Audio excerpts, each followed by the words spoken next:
Hey guys, welcome back to another episode of Let's Play Professor Layton vs. Phoenix Wright. We are currently interrogating the vigilantes, and there are far too many of them.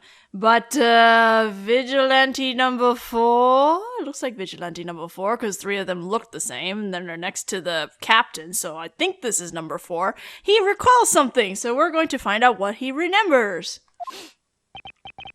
Huh? What are you talking about? Yes, I saw them! I saw the muddy footprints in the bell tower. But I didn't report it to the chief. And now, I remember why I didn't report it. If that is the case, you will add it to your testimony. Yes, my lord. When I saw those muddy footprints, at first I figured they were Foxy's. Why do you think that? Let's present those footprints in question. Objection! You seem pretty sure that the footprints in the bell tower were Miss Foxy's. In other words, the footprints you saw were stiletto footprints with pointy tips, which doesn't seem right. Yeah, pointy. They were hers for sure. And yet, we have a sketch of the footprints as they were found after the incident. Definitely not pointy.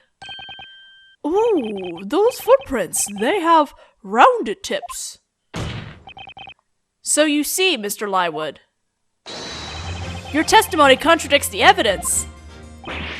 No way! Rubble, rubble, rubble, rubble. That sketch was drawn by the court illustrator, based on how we found the crime scene immediately after the incident. I can guarantee that the sketch is accurate. Well, I saw what I saw. There's no way I was wrong. How can you say that? The reason is pretty simple. If I'd seen footprints like those in the sketch, it wouldn't have occurred to me that they'd be Foxy's. Were evidence been forged? Exactly! Those are nothing like Foxy's. Sweet Foxy's footprints look like this. Oh my god. Does he really have that? This is quite puzzling. Perhaps the defense can explain this contradiction. Only one trail of footprint was found in the bell tower. One of the witnesses claims the footprints had pointy tips. But the court illustrator's sketch of the crime scene shows they were rounded. Is the witness account correct, or is it the sketch that shows the truth? Actually, they're both correct. Both the witness and the sketch are correct, Your Honor. What? 2 different types of footprints were observed in the bell tower.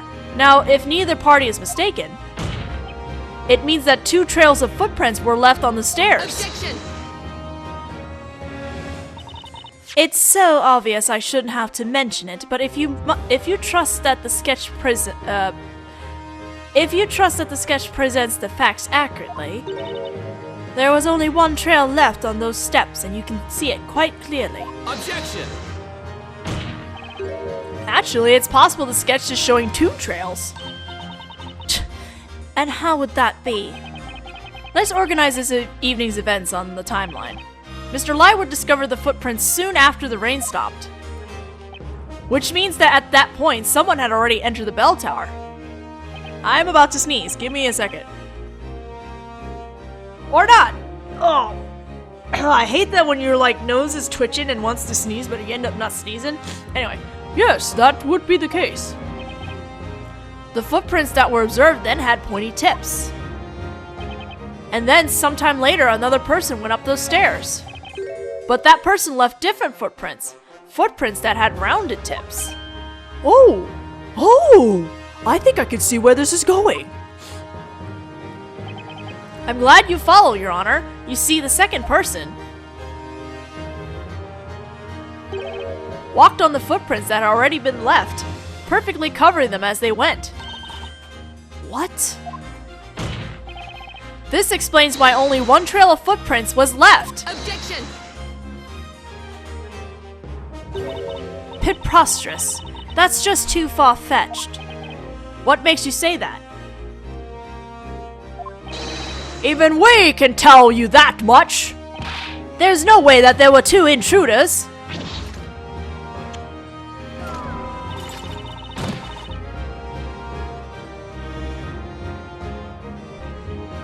It's a stretch, honey.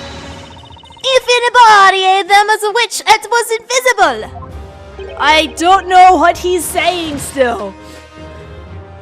And we would have seen the other one. What you're saying makes sense, but it's a fact that none of you noticed the second intruder. And the only explanation for that is that the second intruder was also a witch, who had also made herself invisible when she entered the bell tower. What? What? I hit that too fast, sorry. Order! Order! Order! There were 2 witches. Objection! Ludicrous. Are you honestly suggesting that 2 witches managed to sneak into the bell tower? It may seem ludicrous to you, but you can't say it's not a possibility. It's easy to bat around possibilities, but your theory alone doesn't change anything. Or perhaps you have some proof to support your little story. Because we do have proof that Isabella Cantabella was, in fact, in the bell tower at the time of the crime. Not only was she seen by many people, but this was also found at the crime scene afterwards, too. Isabella's pendant, huh? Pendant, excuse me. If you think there was one more person in the bell tower, then prove it, defender. Very well then, the defense shall present evidence. Do you have proof that someone other than the accused was in the bell tower? Well, let's try this flower-covered robe. Take that! Oh, that's, what is it? This robe was found at the top floor of the bell tower. As you can see, it's way too big for Isabella. Yes indeed, it would seem to belong to a much taller person. Vigilantes, I'd like you all to confirm something for me. You have been guarding the bell tower ever since it appeared, correct? Indeed we have, sir! Had anyone ever gone up the bell tower before the incident this evening? Of course not! What would be our purpose if we freely allowed people inside? Suspicious or not, sadly no one ever approached our bell tower. I see, but then... how did this rope get up there? Do you get it now? There must have been a second witch in the bell tower. Rubble, rubble, rubble. Order, order! So there were 2 witches inside that tower. Exactly, Your Honor. It's true that the defendant was seen in the bell tower at the time of the crime. But if another witch was present too, it's impossible to say for sure that it was Miss Cantabella who summoned the fire dragon. Well, it still doesn't defeat the purpose of the fact that... Oh. Calm down, everyone! But hey, what was I saying?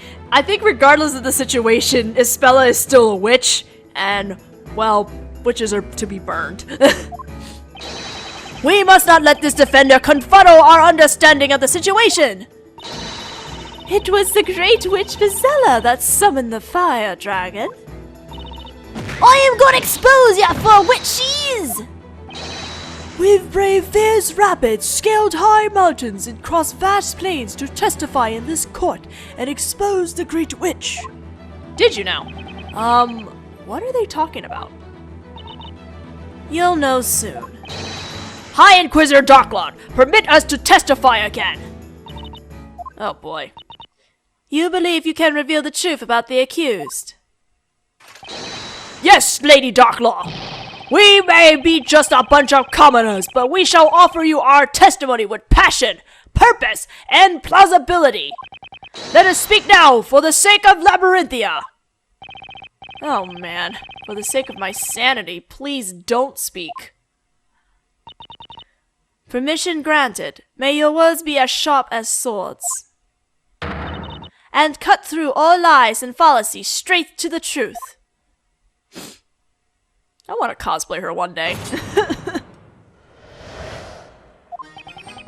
The storyteller finished speaking to the crowd at the town square in the evening. That's when the Great Witch appeared.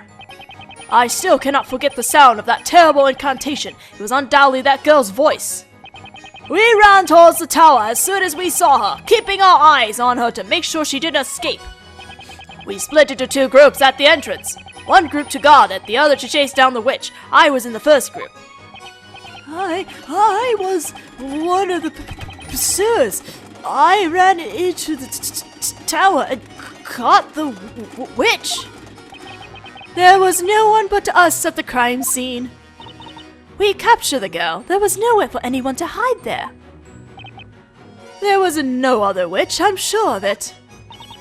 I was guarding the entrance, and who'd the door lock? That's right, young one, the faithful bell tower, the faithful incident. We saw them with our own faithful eyes. Wordsmith, just go home. Well, I suppose that can again be summed up by saying, you all did the best you could. The vigilantes were the first to arrive at the crime scene. Their testimony is credible. It does seem so, and if what they say is true, it would be decisive proof of the accused's guilt. Our opponent is a witch, the Great Witch to be exact. Things probably aren't as simple as they seem. Huh. If you think so, feel free to look for any cracks in their testimony. If there are any, and if you're up to it. Defender, you may begin the interrogation. Alright, there's actually one statement where we should present the bell tower plan because they talked about there's nowhere for them to hide. Although if you look at the plans, there's actually another route. Let me see.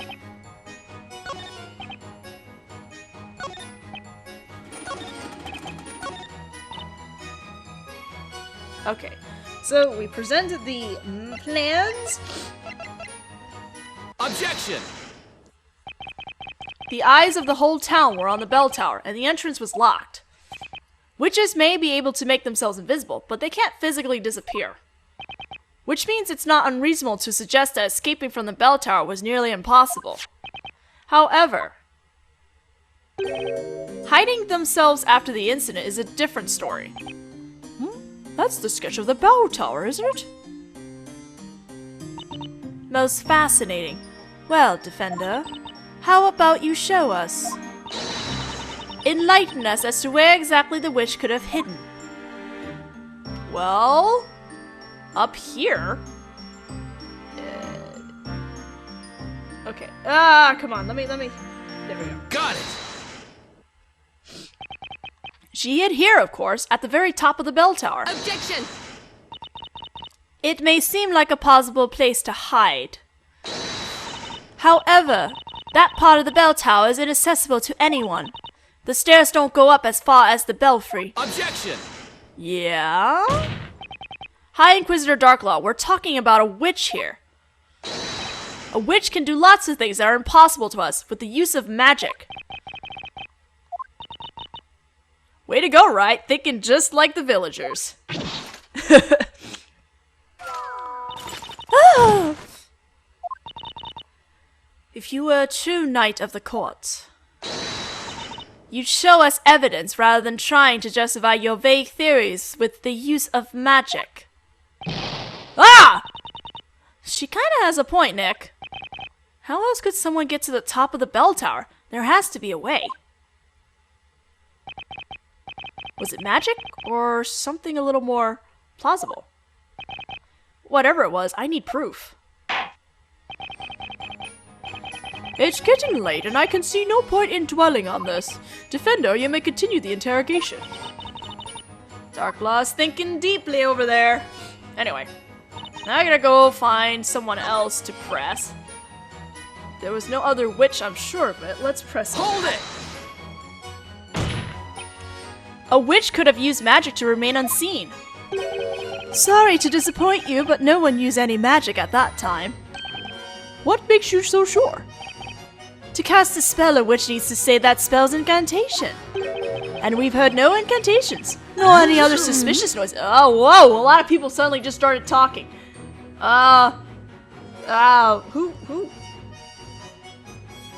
Oh god, everyone's saying a lot of things. Let's press here. Hang on! Excuse me, Mr. Wordsmith. I do not know anyone by that name. Yeah. Anyway, would you like to comment on Mr. Treadon's testimony? I see you have nothing to say. He's in green field mode again. Do not rush to conclusions, young one. I am on a green field, sky-clad, watching petals dancing in the wind. Yep, I knew you'd say that. And yet a single shaft of light has shone through the dark abyss of my memory. I heard something in the bell tower when we went to apprehend the witch. What did you hear? Was it an incantation? No, it wasn't an incantation. Nevertheless, it sounded like a woman's voice. Mr. Wordsmith, this is extremely important information. Please add this to your testimony. Yes, I shall do that. It's best that I tell you about it now before I forget again. Now with this updated statement, we can actually present that mysterious contraption that we saw that we were up in that bell tower. It's that big golden square box we found. As the defender requested, you will now testify about the sound you heard. I recall hearing a woman's voice, a faint, delicate sobbing, no less. Wow, someone was crying. Objection! The defense has a theory regarding the source of those strange sounds. It was most likely this. This mechanism is on the middle floor of the bell tower. That reminds me. There was some contraption up there unlike anything I'd seen before. That's right, Chief. We never touched it, though. How about we try operating that contraption to see what it does? We might just be able to reproduce the sound that Mr. Lottalands heard at the crime scene. Right! You might be onto something! But it was I who testified about it before that young man. I talked about it too. Well, you've got my curiosity. Let's see you set that contraption in motion. Milord, just leave it to me!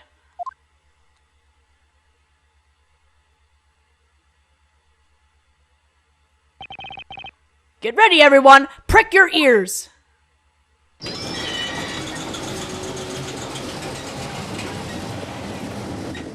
Wow, what a sound. That was a woman? That's it! That's the very sound I heard! Oh, it is! That's what I heard as well! Yes, that's it! Ah, shaky. As you've all seen, or rather heard, it's clear that device was operating shortly after the incident. Objection! This doesn't change the fact that we know nothing about what that contraption does. Your demonstration hasn't led us to any valuable conclusions. Objection! You sure about that? We were just talking about a secret passage. Remember our demonstration a little while ago? Demonstration. Are you referring to that silly contraption? Objection! That contraption serves a specific function. The plan of the bell tower shows no stairs leading up to the belfry. Now, if you think about it in relation to the plan, it's obvious that what this contraption is for. It's a mechanism enabling access up to the belfry. What? Is that what it is? The plot thickens. Order! Order! Another witch was in the bell tower when the incident happened, and the reason she wasn't discovered is because she used that contraption to reach the belfry and hide up there. Objection! Hold your horses, defender. You seem oblivious to the contraption in your reasoning. What do you mean? I'm talking about your little demonstration earlier. Yes, the device was set in motion and made some strange noises. And yet, that's all it did. That's right. Nothing else happened.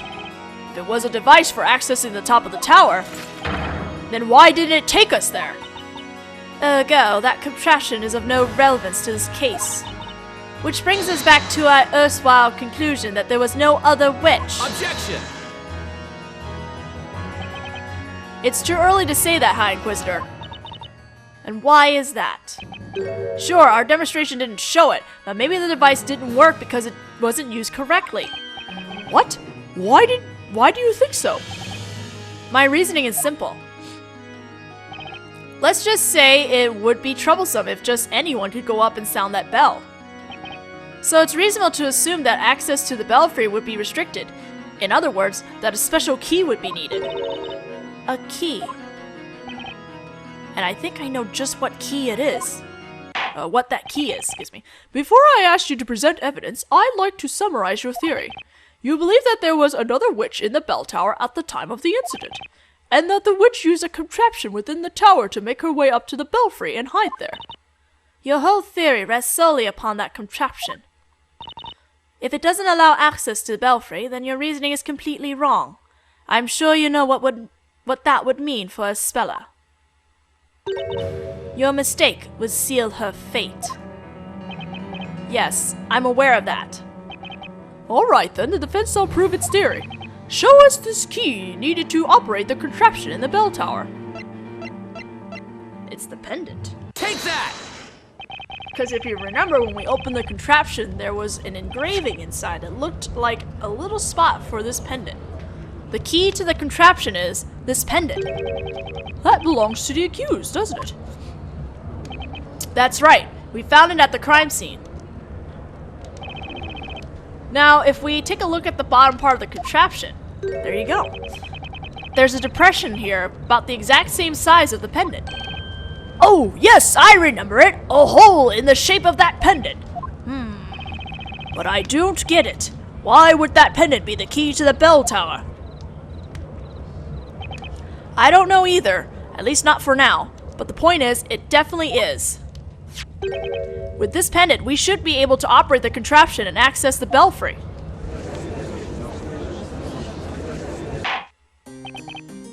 Well then, the court will grant the defense a chance to prove its assertion. However, you shall be given one chance only. No pressure, right? Alright, where's my stylus? Are you ready, defender? Make sure you are prepared for the consequences of a mistake. This will be your only chance. If it doesn't work, that will be the end of it. Yes, I'm ready. I've got to be right about this. Good. To be honest, this looks like a puzzle. I wish the professor was here. This is totally his field of expertise. Are you ready, Nick? We should give it a try. Yeah, it's gotta work. My speller's fate depends on this. Talk about pressure. I've got to stay calm.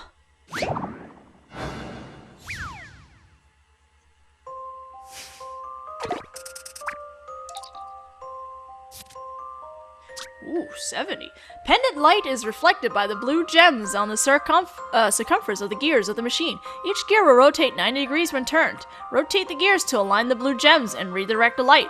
The large central gem will only reflect light when in the vertical position, and when rotated. Light must hit the red gems on either side at the same time. Okay, Nick, let's give this thing a shot. Alright. Whoa, a beam of light. Of course, this must be the key. That light is just begging to be pointed at one of those red gems. You're right, still, it looks like there's some kind of trick to the whole thing. A trick? Yeah, think about it. There are two gems. I bet we have to light them both simultaneously. Looks like we're gonna have to do it with only this single beam of light, too. What? Are you sure we can pull that off? I have no clue, but we've got no choice but to try. All we have to do is move the gears and bounce the light off those blue gems. Alright. No time for the jitters, Nick. We've got to make this work. For Espella. Well, can we make it work is the question.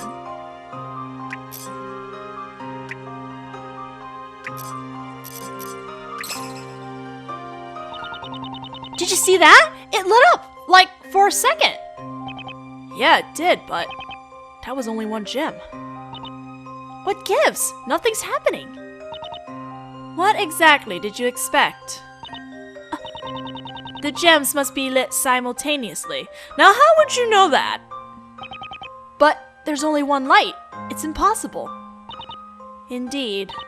Now then, I believe we have our answer. It is, as you say, impossible. Oh. Wait a second. Let me just try one more time. That will not be necessary. Your time is up. Or have you already forgotten? You were given only one chance to back up your claim. No way! Welp.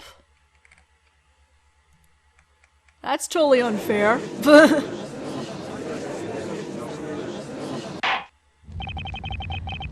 In the end, the defense has failed to prove its theory. The contraption cannot be operated with the pendant. But the pendant fit right into the mechanism. There's no way that's a coincidence, but still. No matter how much I try, it seems impossible to direct the light at both gems simultaneously. It seems your foolish experiment wasn't too much of a waste of time, huh?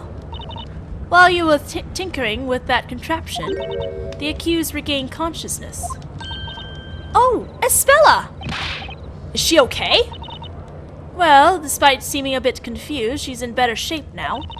Although, I wouldn't describe her situation as okay. Quite the opposite, in fact. Don't tell me you've forgotten your agreement with the judge. You failed to prove your theory, and so the accused's fate has been decided. Ugh, there's nothing I can say to that. Attendants, bring in the accused! Well, shit. Is this a cutscene? Nah.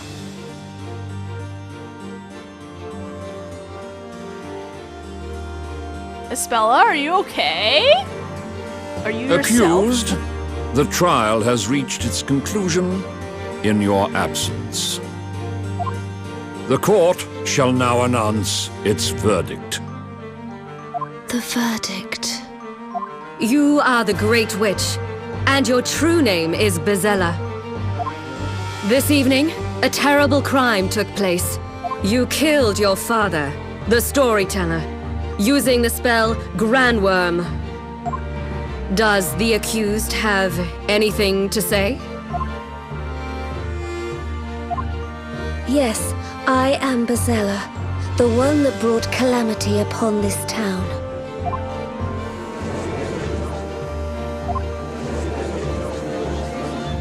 And my memories are proof of this. I remember the legendary fire in which this town was burned to the ground. And this day several hours ago,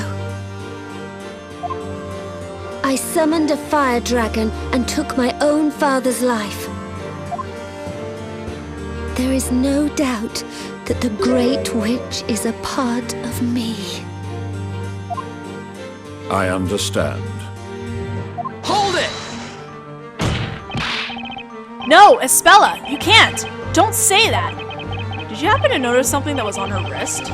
You're under a spell! Don't give up just yet! Fool. What? You've been fighting a battle in this court. You have come here with your logic, finding contradictions to astound everyone. It was your battle, not hers.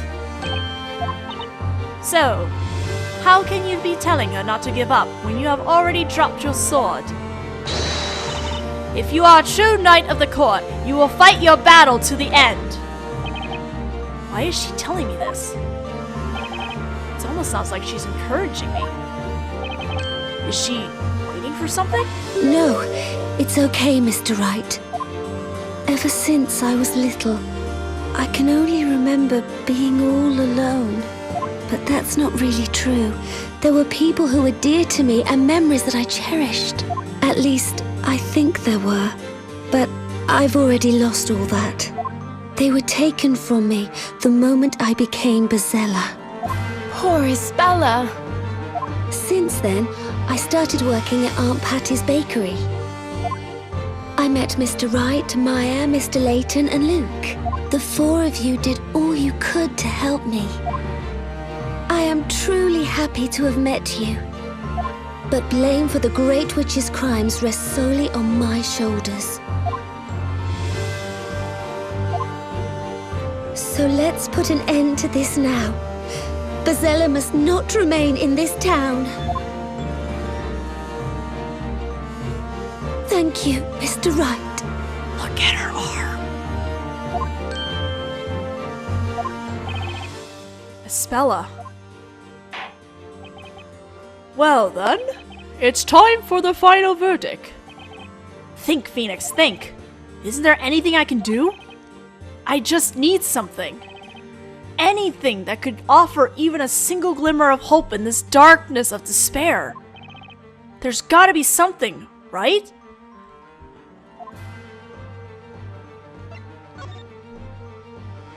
Objection!